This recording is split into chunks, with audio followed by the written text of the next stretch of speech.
Hi, I thought we'd look at some numbers and have a talk about renting versus buying property. And why is that important to an engineering channel like this? Well, I'm talking about, of course, commercial property and commercial lab space, office space, like I've got here. And it's quite an interesting topic, and a lot of people ask about it all the time. And of course, if you're not watching, well, Lewis Rossman, Rossman Real Estate now, is in season 2, and it's fantastic, compelling viewing. Nothing like that here anyway. We might talk about that. And of course, Fran Blanche, you might know, she's had issues with moving lab, and there's more issues again with renting versus buying and stuff like that. So it's a rather interesting topic, highly dependent upon the country and the area that you're living in and your personal, financial and other circumstances and stuff like that. But I'll just talk about and show you the numbers for me here personally, here in Sydney, and in particular the Baulkham Hills area, which I am here in Sydney. So let's have a look at rent versus buying property, shall we? Please forgive the messy handwriting. I don't like these Wacom tablet, like they do the job, but I don't like the disconnect between the pen and the screen. It's just not as good as, say, writing on my Microsoft Surface tablet, for example. Anyway, let's have a look at this. Now, if you don't know, I used to have an old lab, and it was 50 square meters, and I was in there for I don't know, 8 years or something like that. And that is actually rent.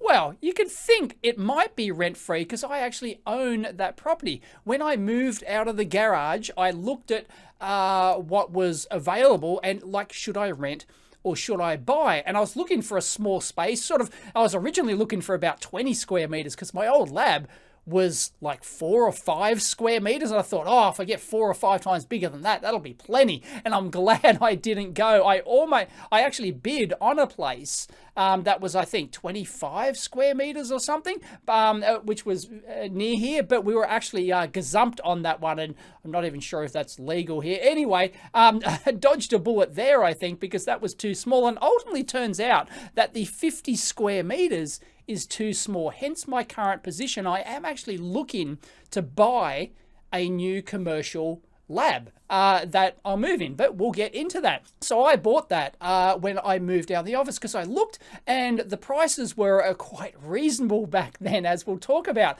and it was basically no difference in price between renting a place and buying it, and what the interest would cost, plus a little bit more to pay off the property. So it made sense to actually buy a property in that case. But it just so happened that I was in a reasonable financial position that I could actually do that. And we have to get into loans, commercial loans, and talking about all that sort of stuff, because that really matters, especially in, say, Fran Blanche's position, for example, and why she's having a real problem trying to buy a place. Now, I actually had equity in my home. So if you don't know what that means, it means that I've paid extra money into my home loan over the years, that all that money is available for me to actually pull back out and do anything I want with it. I could, go buy a Lamborghini or whatever, and the bank has basically no say in that. I can do whatever I want. So I actually withdrew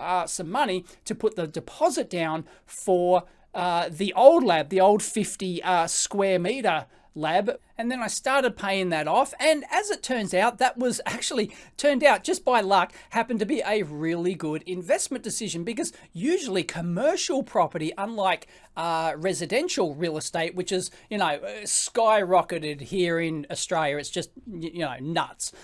Prices have gone crazy. Usually commercial real estate does not do that. It basically, the value of commercial real estate stays pretty steady over the years. It might rise to meet inflation and things like that, but as a general rule, commercial property does not increase in value. You don't buy commercial property thinking that it's going to double in price in 5 years' time and you're going to flip it for a profit. It doesn't happen. You buy commercial real estate either to, like I did as an owner-occupier, to move in and use the space, or you rent it out and you use used to get really good returns on commercial property. Here in Sydney, if you weren't getting 10% return on a commercial property, i.e. the amount you pay versus the rental income you're getting from it, you weren't even trying. So you'd often get 12% or more, something like that. The rental returns were really good, but the capital growth on that property was borderline zero. You just, like, you wouldn't think about that it's going to gain in price. Maybe in 20 years it might go up, 50% or something like that. But they installed a train line here, and that just, once that happened, the prices exploded here in commercial property. But it wasn't just in this particular area, just all over Sydney. I'm not sure about other parts of Australia. I think it's the same. But commercial property went up with the boom in residential property. Now, I don't know if it was unprecedented, but ever since I've been looking at the market, it's wow. It was really unexpected. So I actually bought my property back then, and since then I have paid it off, okay, because it didn't cost me much. And that property has since gone up 250%. That's why it's making it really hard for me to now swallow trying to buy another property. But we'll get into this. Sorry, this could be a long video.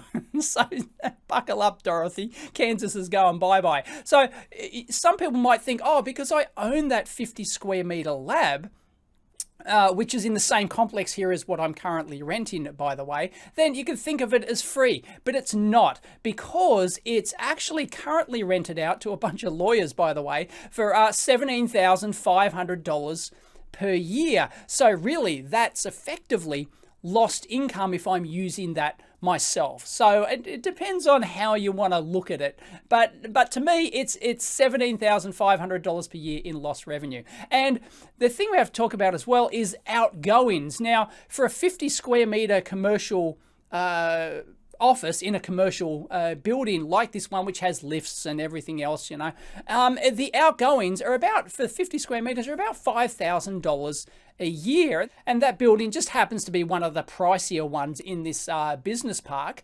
because of its location and its, features and stuff like that. But yeah, $5,000 a year. So even if I'm getting my free, or even if I move into that office and get my free rent, I'm still paying $5,000 per year. Now, as it turns out, I'm sure a lot of people know that 50 square meters wasn't enough. When I had employed David, of course, we were both working in there. Plus, we were doing packing and shipping as well. And we didn't have enough room in 50 square meters to have a lab and a packing and shipping place. It was just getting ridiculous. We were doing packing and shipping on a square meter of floor that happened to be spare.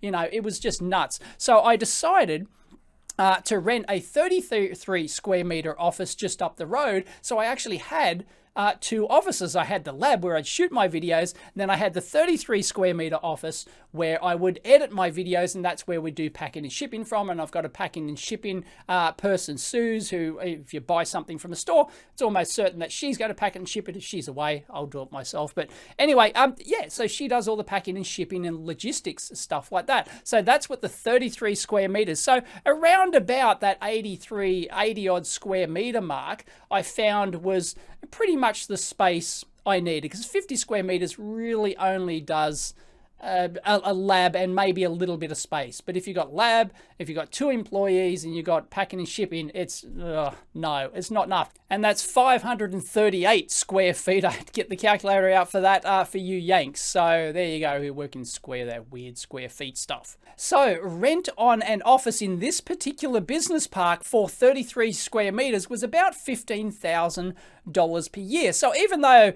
this one was free in quote marks, it was costing me 15 grand a year extra plus another 5,000 outgoings, because this building, this 33 square meter building, was a much nicer, more modern building than the one that my old lab was in. So you pay a bit more for the outgoings, because we had like a concierge service, for example, which was really good. So they would sign for, down in the foyer, they'd sign for packages for me, and I could leave packages with them so that the couriers could pick them up. Really quite, handy stuff. But you pay you know, you pay for that. Now, at the time, I decided just to rent the 33 square meter office because I really didn't want to move my lab. I thought, oh no, look, I'll just, you know, I'll keep the lab where it is because there's just thousands of items to move. It's a pain in the butt. So I decided, and, you know, availability as well. There wasn't a huge amount of availability. And this 33 square meters just happened to be a really nice location that I liked as well. So I could have got cheaper if I went to a nearby business park just across the road, which is more of an industrial business park. The business park I'm in now is more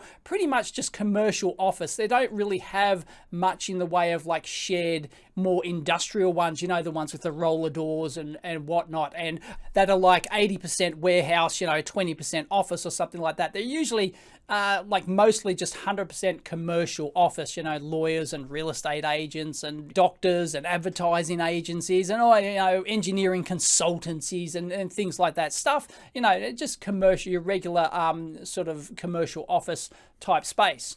So I was effectively paying, if you count the $17,500 per year in lost rent, which you do, plus the outgoings, so I was paying 10 grand in outgoings total, okay, plus $32,500 per year. So that's like over $42,000 per year in effectively to rent these two places, although one of them's not rent. So anyway, but effectively that's what it was costing me per year. So I finally decided a year ago, of course, you know, the big lab move, I finally decided, look, I'm gonna move the lab and I'm gonna consolidate. I was getting a bit sick and tired of going between the two locations and editing and shooting. It's much more efficient when I can now just meters away is my bench and edit. I can edit. Oh, I forgot something. I'll just go shoot an extra clip or, you know, do this or whatever. I think of something I can add and I don't have to go up the road. It's like, it's just much more convenient. Anyway, so I decided to rent 100 square meter place, and once again it's determined by availability. There wasn't much stock in the park, and you know, I didn't want to pay too much, and it was a matter of getting so I didn't want to pay any more than what I was paying at the moment. So I managed this new place I'm now renting for $30,500 a year, and the outgoings are about $13,000 because it scales up with the size of the unit. You pay more as a percentage for the entire building. And if you don't know, the outgoings include, it's mostly strata fees which maintain the building, so you've got to maintain the lifts and the cleaners, of course.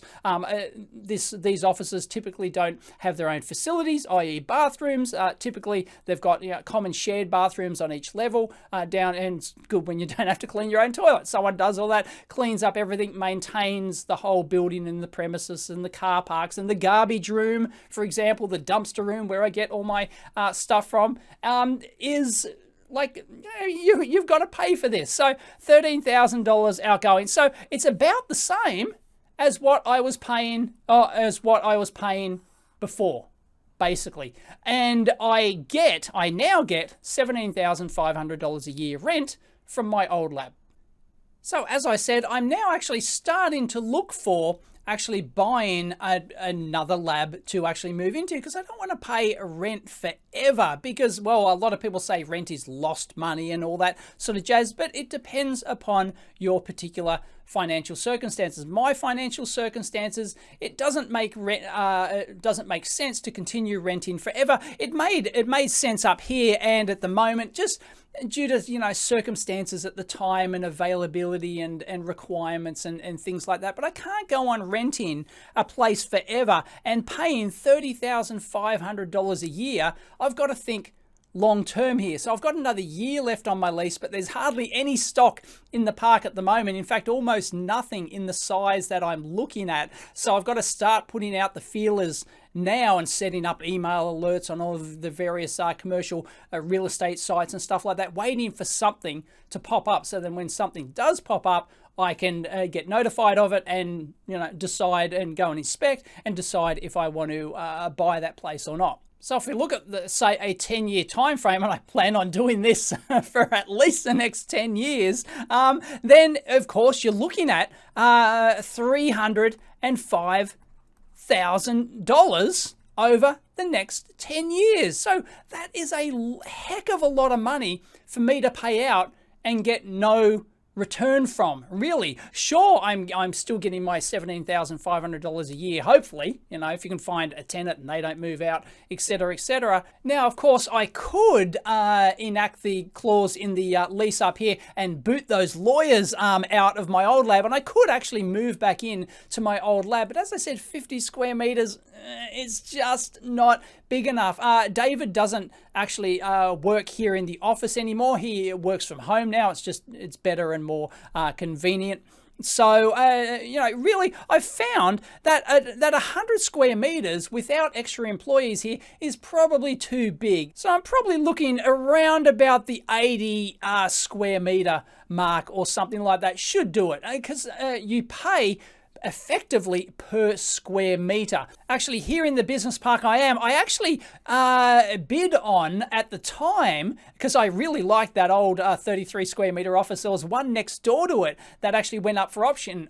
It was also 33 square meters, and I bid on it, but it actually went for, at the time, this was 2 years ago maybe, it went for a record for this business park, which was over $10,000 per square meter. So it went for like sold for $330,000, and that's basically what is the going rate for like really A grade office space here in the business park. You'll pay $10,000 a square meter. That does come down based on the size of the unit. The bigger it is, it comes down. But pretty much this one I'm in at the moment, a 100 square meter one, if I wanted to buy this, if it was available, I don't mind this place. It's really good. I've got a window and everything. Wow. And anyway, if I wanted to buy this, it would go for around because the location's fantastic, and it's in quite an older but quite reasonable, you know, it's still hanging on to its A grade building rating, and you would pay $1 million for this. But there are some other ones in the park that you could get for $8,000 a square meter or even less, something like that. As I said, prices have gone up like 250, 2.5 times, basically, since I originally, in the last pretty much four years, something like that. They've more than doubled. It's just nuts. So 80 square meters, let's say I could get $8,000 a square meter, because I don't need A grade office space like this. I'd be happy with one of the lesser buildings, which there's a couple in the park here I still quite like, one of which I have my storage bunker in. So I do actually have my 40 plus square meter storage bunker. So that's where I store a lot of stock and things like that, and all my junk and stuff like that. So thankfully I've still got that, and I'm not giving that up. You pry that from my cold dead hands. So anyway, we're looking at about $640,000 there, say, for example, to buy an 80 square meter place, something like that. And like, I'm not going to pay $1 million for a place. That's just, you know, absolutely insane. In fact, buying a place at $600,000, that freaks me out enough. But anyway, let's look at buying versus renting. So let's say we wanted to buy a place for $640,000. We found the ideal place and we want to buy it. Interest rates at the moment, residential interest rates, and we'll get into this, are, you know, around about 3.5%, something like that. So, you know, I don't think they're going to go any lower. They're probably going to eventually go back up, especially over a 10-year time frame. But anyway, interest rates are really low at the moment. It's almost free money. Not quite, but, you know, it's getting pretty good. Anyway, so just the interest on that alone is $22,400 per year. But that's not as much as what I'm paying at the moment, $30,500 per year. So that money is, especially over 10 years, $305,000 is going into someone else's pocket instead of mine. Well, it doesn't go into my pocket. The first $22,400 goes into the bank's pocket, but you eventually of course, pay the place off, especially over 10 years. We'll look at numbers in a moment and paying it off and stuff like that. But basically, if I continue, because I can still, of course, continue to pay the $30,500 per year, which I'm paying at the moment, I can afford that. Business is doing okay. And so I would put that same, pays to put that same $30,000 into it instead of just paying off the minimum interest rate. I want to pay more money into it. And as I said, here in Australia, I've heard it's actually different in other countries, but here it's common as mud. In fact, you wouldn't get a loan that didn't offer either a redraw facility or an offset account where, as I said, that extra money you put in to your home loan or to your business loan or whatever it is, you can actually redraw that back out without any paperwork, nothing. Say, just give me the money and it's yours. You can do whatever you want with it. So that's actually a really important part of owning your own home, which a lot of people don't realize. A lot of people will go, oh, I'll just, rent forever or whatever. But having your own home, as I said, you effectively have equity in your home. And this is the great part, you become your own bank. As I said, I was able to pull out the deposit for this lab here that I originally bought. I was able to just pull that money out and just go buy that property without asking anyone's permission. Nothing. The bank didn't even know about it. I simply withdrew that money. So they didn't care that I withdrew that money because it's mine, let alone what I spent it on. So I used that money. All that I noticed was that my interest rates went back up because the balance went down. So I was paying a bit more interest. So when I withdraw that money, I've got to repay that. I'm effectively taking the loan out at residential interest rates. And that's the important aspect of this, which we'll get into. So not only having equity in a home, your own home, allow you to become your own bank, which is absolutely a fantastic financial position to get into. I'd highly recommend it if you can. Actually, your circumstances allow you to do that, but it allows you to then get deposits on other properties without any paperwork and get it at home loan residential interest rates. Really important. Because now we have to talk about loans, and it's the problem that Fran Blanche has had, and I have exactly the same problem. When you're self-employed like I am, even though I am a proprietary limited company, I am my own company, from a bank's point of view, I am a director of that company. You can be a multi-billion-dollar company. Well, maybe, the rules might be different for multi-billion, but let's say you a $10-20 million company with hundreds of employees, something like that. If you're the director of that company, if you have a controlling interest in that company, you are deemed to be self-employed. Even if you draw a wage as an employee, as I do, I actually draw a wage and I pay myself dividends as well on top of that as a director of the company. That's another way to get money out of the business. Personally, it's not a way to avoid tax. Unfortunately, they get you both ways. Anyway, even though I draw a consistent wage every year from my company, I am deemed to be self-employed. And if you're self-employed, most regular banks do not want to touch you. And that's just, I've heard it's worse in the US, and that's a problem Fran has had, and she just simply cannot get a loan. And it's not just that you're self-employed, it's also the regularity of your income and stuff like that.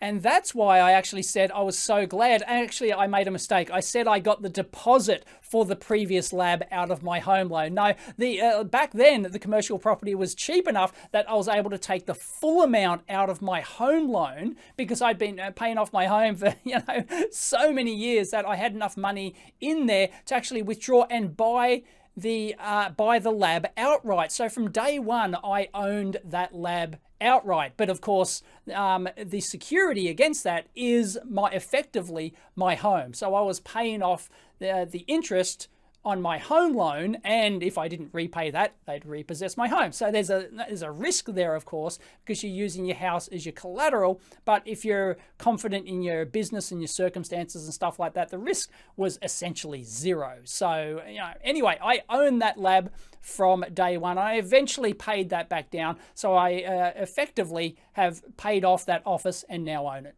But I was able to do that because I was my own bank. Now, let's actually have a look. Now, if you're buying commercial property, okay, there's two ways to do it. One is to buy it under here in Australia, of course, this is all Australia specific. is to buy it under your company. So to buy it under your business, and then your business owns the property. And well, there's some, we won't get into the issues and liability and other type issues to that. Let's just say that you want to buy it personally. But let's say you want to buy it under your own name. So now you have to, if you don't have the money, if you can't withdraw it like I did from the equity in your home and just buy it outright, and then there's no paperwork, no nothing, you simply just go buy it, sign on the dotted line, here it's yours, and you just hand them a bank check and that's it. Bob's your uncle.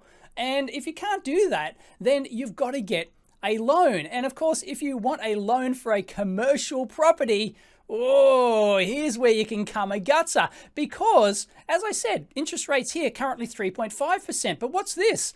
Business loan variable 6.85%, 6.8%. You know, there's some down here which are 3.8, 3.67. But look at these, right? Residential, oh, the top one's bad. Geez, don't go to ANZ. Anyway, look, business term loan, okay, so, but res sec, what that means is residential security. Unlike a house, the bank will then hold your house as collateral against the loan.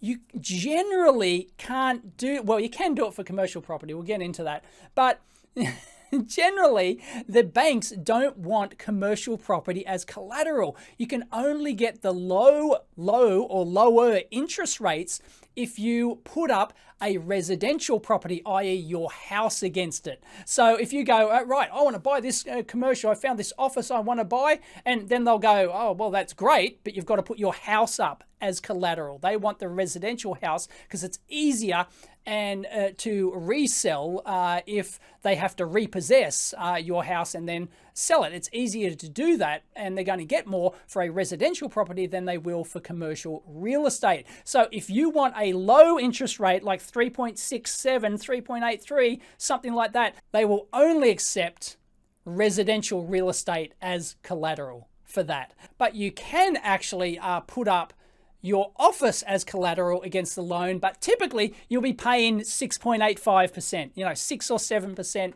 double the interest rate you would with a residential loan. And that could be a real killer at that, you know, 3.5 doesn't sound like much, but if you double that, wow, 6, 7%, that's a lot.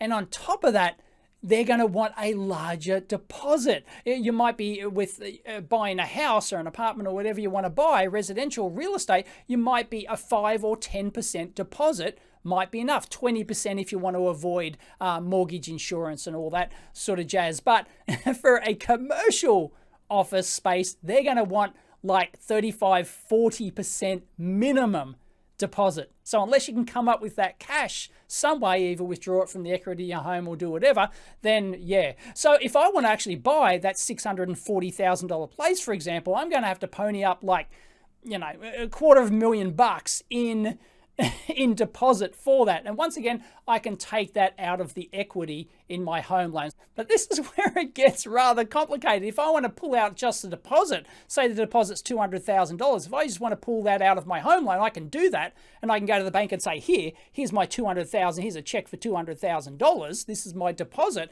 and they go, right, you've got your 40%, you know, you've got your deposit, okay, that's great, but we're going to charge you 6.5 or 7% interest rates, and that's just nuts. So really, you want to, I need something that's reasonably affordable that I can pull the full amount out of my home and effectively own that property outright, and then pay off my loan at residential interest rates instead of commercial property interest rates. Because if I don't do that, then I'm going to be in the same position that Fran is in, where, you know, it's really difficult to get a loan because I'm self-employed. And yes, I can potentially get one because my financial situation's pretty good, but unfortunately, it's actually not that great this year in theory, because my company, I just did my tax returns and I actually made a loss this year for the first time. So it's not a real loss. It's just that I happen to have purchased a lot of stock, because I buy a lot of multimeter stock, and that costs many tens of thousands of dollars to buy all this stock of all this supplies. And I happened to buy those just before the end of the financial year, so there was a lot of money outgoing, and then I wasn't getting the money back in until the next financial year. And it's fine. It averages itself all out over the years. And by the way, I've done an amp hour talk about how, if you haven't watched the amp hour, you should listen to the amp hour. Anyway, I did a talk on there where my company ran out of money. One day I had money in the bank. Next day I was almost, well, I wasn't bankrupt, but I ran out. It was a cash flow issue. The company wasn't in danger, but you got to watch your cash flow. Anyway, so if I go to the bank and say, hey, I'd like a commercial loan, they're going to ask my accountant, right, give us all your financial returns. The accountant will hand over the financial returns and they'll go, oh, you made a loss this year. Your company's going downhill. They don't care about the details. They don't care that I just purchased stock just before the financial year and I'm going to get the money back a month or two later. They don't care about that. They don't care about the last 4 or 5 years or something that have been a profit every year. They just see, oh, you made a loss this year. Oh God, you're a risk. That puts you way up into the risk, So you can come a gutser right there. Even though your business is sound, you can prove it. You can give them all the numbers and show that you're doing great, but they don't care. They've got rigid systems in place, and that your business is making a loss this year. They're very unlikely to give you a loan to a company that's just making a loss, unless you're some huge player or something like that. But, just a one-man band like me, nah. So yes, it really is a big struggle for self-employed people to get loans. 5 years ago or something, I refinanced my house again and went with a new lender to get lower interest rates and better split things, so I could use the equity in my house better. And it was a real struggle. We had to go through a broker to find a specific niche bank and a specific niche loan that would actually lend to someone like me, and they typically will lend you like 80% of the value of your property. So if your property is worth $1 million, they'll and you own it, they'll extend you a line of credit on your house effectively of $800,000, but you'll get home loan interest rates. So let's go into a repayment calculator, for example. Let's say I wanted to borrow that $640,000. Doesn't matter where the money comes from. If it comes out of the equity in my home, I'm paying 3.5% home loan interest rates on that. Let's say I'm looking to pay that off over 10 years. I'm going to be very aggressive and I want to own that in 10 years time, for example, and I want to put in an extra $10,000 a year over that $22,000 a year interest that we talked about. So that's, the extra monthly there. We're looking at $7,100 a month if we want to pay it off over the 10 years there. So yeah, that's not terrific, is it? That's a lot. That's like $85,000 a year repayments if you want to aggressively pay it off over 10 years. So I may have to pay it over. I'm going to have to keep working for the next 20 years to pay that off, right? But the thing is, right, it doesn't matter. I'm effectively, every extra dollar I pay into that loan is going in to the equity in a new office, instead of that $30,000 a year going into someone else's pocket. Sure, any excess then comes into my pocket as wages or dividends, but I'm not, getting equity in a property. So really, over the next 20 years, let's say I still want to pay the $30,000 a year. There you go. That's much more reasonable. That's, like $50K a year or something like that. I'm ignoring the outgoings because regardless of what place I get, I'm still going to have to pay the outgoings. It just doesn't matter if you own it or you're renting. By the way, if you don't know, if you rent a commercial property space, the renter always pays the outgoings. So my lab that I'm getting $17,500 a year for, all that money goes into my pocket because the tenant the lawyers there are paying the $5,000 a year outgoing. So I just, the management company who takes care of it all, they just take a small couple of percent or something like that. And the rest of that goes into my pocket. But the tenant always pays the outgoings, which is great. So yeah, it's not terrific. Unfortunately, the problem is the $640,000 cost of buying, say, a place. I might be able to get one a bit cheaper, but it's going to be, I could go much cheaper if I wanted to drive 15 minutes away to another suburb further out west. Here in Sydney, the further out west you go, the cheaper stuff gets. So that's just how, the socio-economic, geographical system of Sydney. Further west, the cheaper you get. I could probably buy less than half that. I could even pay a third of that to get like a warehousey type, officey type place further out west. But I don't like that. I like having the lifestyle of being in this business park. I could walk to work. I could ride my bike to work. Everything's here. I go to the gym here. I go the schools are nearby. Everything. There's a real lifestyle choice for living here. I'm sick of driving for my job. I did that my entire career.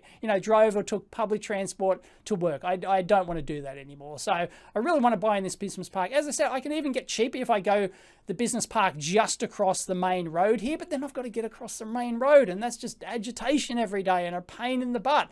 I really like being in this particular part of the park, but I pay a premium for it. But thankfully, I'm in a reasonable position that I can actually pay a premium for that. Now, I hear a lot of people saying, Dave, just move back into your old lab, sell all your crap and move into the 50 square meters and it's free. You never have to pay anything. Well, yeah, I could do that. And that's a fallback plan if I was falling on hard financial times. I wouldn't be going out and, spending $640,000, but I'm in a reasonable financial position where I can do that.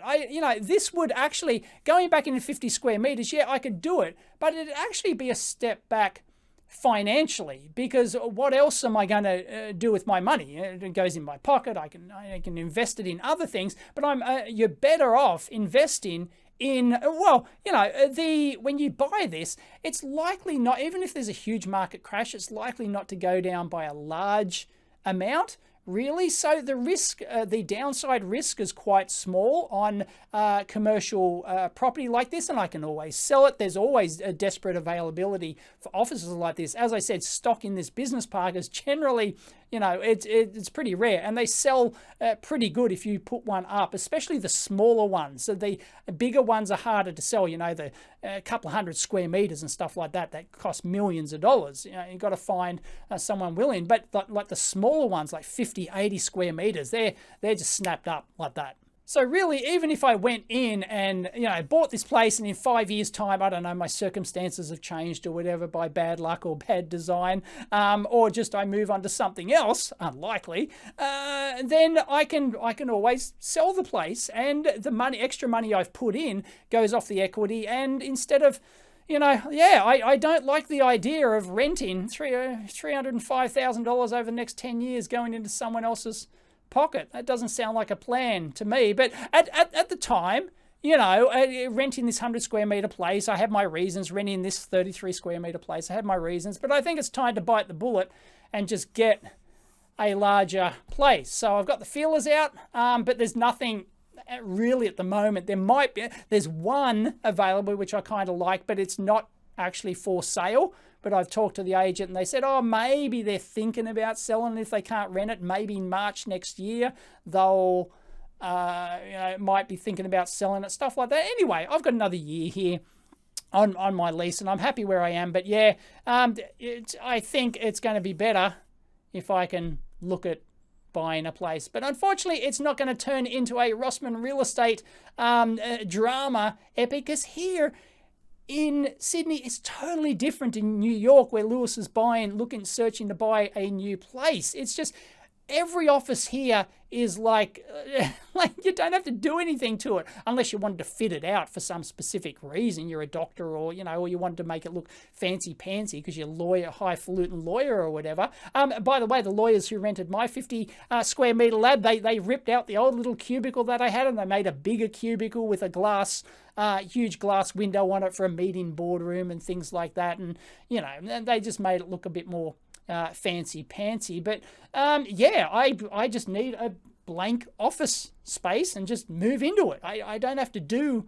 anything to it. So basically, you do not buy down a rundown commercial property here. It's just not a thing. Maybe in the city, it might be a bit different. It might be slightly more like the New York thing where you might get a dump or something like that. But no, not in business parks, commercial business parks like this. Everything is pretty much A grade. Even your B grade stuff is like a luxury compared to New York, where everything's run down. And as people there say, if it looked any better, you couldn't afford it.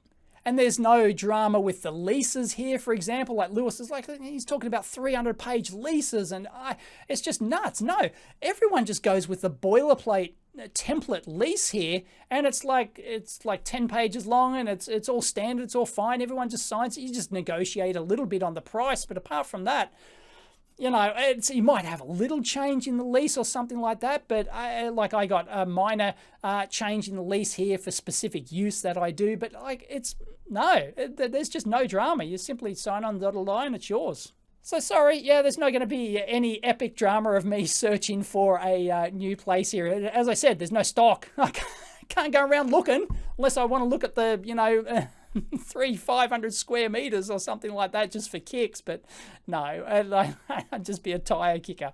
So anyway, yeah, the plan is to do that and eventually pay it off. It's going to take a long time because, geez, prices have just gone up so much. I'm hoping for a market crash, another GFC. Just, can't wait. But really, even if that happens, prices are unlikely to go down. They've leveled up, and there's nothing I can do about it. I should have bought 3-4 years ago. Shoulda, coulda. Well, I actually, my old 50 square meter lab, the one next door, which was, I think, 70 square meters, it went up for sale, and I think it was $330,000 or something at the time. And should I buy it? It's next door. I could knock out the walls and make one big place. Like, I wouldn't have to get anyone's permission. I could have just knocked out the walls, and because non-load bearing, just could have, they're just these partition-y wall things. If you don't know, the walls between these offices are just there's nothing. They're not supporting walls at all. So you can just rip them. If you own both spaces, just rip it out. And for those wondering, the dumpster room, Dave, never ever give up the dumpster room. It's okay. I own this lab. I've always got the key and access card. It's okay. I'll never lose the dumpster. Gee, so what was that, half an hour or something? Oh, sorry. Anyway, yeah, real estate. Anyway, I highly recommend, if you have the means and ability in life, buy a property, become your own bank, because it gives you hugely flexible options. Because if I was paying 6-7% interest rate on something like that, I would not be able to afford that. Maybe, I might be up, but I wouldn't do it. I think I'd go back with my tail. I'm pretty risk adverse. I'd rather go back with my tail between my legs, go to my old 50 square meter lab and just make do, rather than pay 7% interest on 640,000. 640,000 times 7%, that's 44,800 a year just in interest. No thanks. Just interest alone is more than what I'm paying at the moment. So yeah, that's you wouldn't get very far. But once again, you could argue, even if you're just paying off minimum interest rate, it's better than paying this into someone else's pocket, as long as the market doesn't fall out and this thing suddenly halves in price and then you're forced to sell it. Well, you're not forced to sell it just because it halves in price, but if your circumstances change and you are forced to sell the place and sell it at a loss, then you're going to come a gutser. But but assuming it just holds its value, you have the potential upside on that. In 10 years' time, it might be worth $800,000 or something like that. So even if you're paying $44,000 a year interest or whatever, $45,000, $50,000 a year interest, it's still better, some would argue, and they're rightly so, that's better than paying $30,000 into someone else's pocket, but only if your financial circumstances allow. But I just hate, I would do anything to avoid paying 7% interest. I want to pay my 3.5% residential interest rates on a commercial property. But it means you've got to be in a position like myself, where I have a lot of equity in my own home, where I can potentially pull out the money and buy a commercial unit outright, so I get the entire value of that 3.5. You could somehow get it split so that, you know, you're paying off, say, you could put down a deposit and that comes out of your home loan interest. So you're only paying 3.5%, say, on half of that value. For example, say 300,000, you're paying 3.5%, and the other you go and get a commercial property loan and then put up the commercial property as the collateral. But then, as I said, you'd pay, you know, 7% interest. So you could split it that way if you didn't want the whole risk to be on your own home. But it gets complicated, and oh God, it's just Anyway, I am on the lookout. So if I do, if places pop up, and there is more stock being built in this park, new buildings are about to be finished, there's more stock coming very shortly. And with hindsight, I was offered a place in a new building before, you know, off the plan, so to speak, and it was $8,000 a square meter. With hindsight, it's actually now worth $10,000 a square meter. But I don't see any more growth in the commercial property market here in Sydney. It's done its huge, you know, doubling or more of prices, and it's plateaued, and it's just going to sit like that, you know, for the foreseeable future, I think. If anything, it might drop a little bit as more stock comes online, and that's what I'm hoping for. So over the next year, I'm going to sit there and wait for something around the 80 square meter mark. So I don't, you know, 70 might do it. Something like that. You know, if I found a good place at 70 square meters, I'd probably, at a good rate, a good per square meter. So if I found it at $6,000 a square meter, for example, I'd jump at that. So that'd be like $420,000 or something. I'd jump at that, I think. So yeah, it just depends on what comes up. So anyway, I'll keep you updated on that. And as always, hope you found that interesting. If you did, please give it a big thumbs up. As always, comment down below or over on the EEVblog forum. Just after I upload the video is when I'm more keen to answer questions and stuff like that. So let us know, how's it different in your country? What's the going rate per square meter for an A-grade commercial office space in a nice commercial office building? And once again, I would not buy a place with its own amenities. I don't want to clean my own toilet. Screw that. But maybe, but generally in this part of the park that I want, everything is pretty much shared amenities, corporate office tower kind of thing. And I was actually, by the way, as an aside, I was actually considering buying actually a house nearby, a house, like a residential house on its own block of land, and actually using that, converting that into an office. And technically, I might legally be allowed to do that, the zoning laws, because it gets a little bit complicated, but because I don't have clients coming and going, I wouldn't have big signs out the front, I'm not a doctor or anything like that, and medical use and things like that. So, and really no one would know, right? Unless the neighbors complained that, oh, I'm running this business from this house. You're not allowed, if you're not living there, you're not allowed to do that. Well, I could put a bed in there and say, yeah, I sleep here once a week. It doesn't say how often I got to sleep there for it to be a residential place, does it?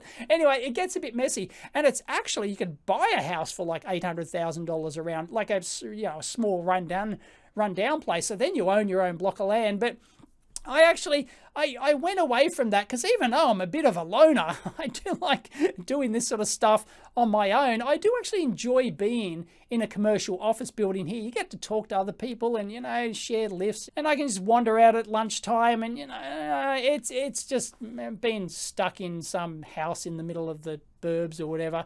It'd be just like home. And by the way, those wondering why I don't move back to the house, no, our house and our land just doesn't lend itself to having an extra 50 square meters where I could work. We've already extended our house, by the way, and because our house was pretty small by standards around here, and we actually extended our house, but we're using that for family use, so I can't commandeer that. I'm not going to move back into the garage because Mrs. EEVblog has this weird notion that you park cars in the garage. I don't know. Catch you next time.